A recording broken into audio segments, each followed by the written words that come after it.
It was a sound that David compared to, quote, a herd of elephants barreling through the forest, end quote, and they were coming fast.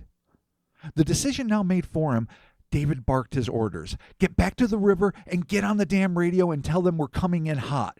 Though panic-stricken, the steel-nerved Marines turned that sharp fear into focus and snapped to their duties like a well-oiled machine. Silence no longer an issue, the radio operator screamed into the receiver, alerting the patrol boat to be at the ready. They were coming in quick with an enemy at their tail, though the men aboard could not possibly have imagined the kind of enemy that they were talking about.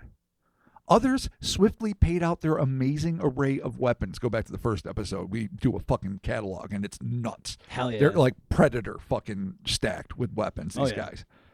Before, as per David's command, they all sprinted into the dark jungle, trusting their interior compasses, trying their damnedest to avoid any obstacles, and, most significantly, to stay away from the stampeding yellows, even though the grotesque Goliath's path stood directly between them and their rendezvous point at the river's edge. Another drop. Great movie.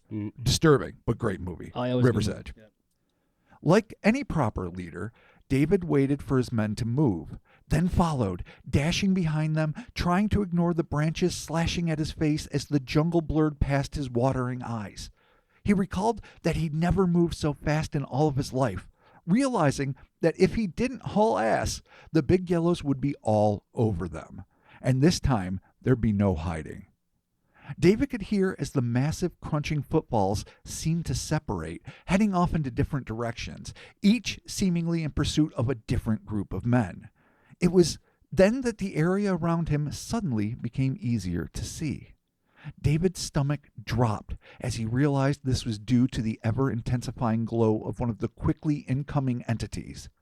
What was worse was the fact that he could now hear a strained combination of wheezing and growling coming from directly behind him and, quote, getting closer with every step, end quote.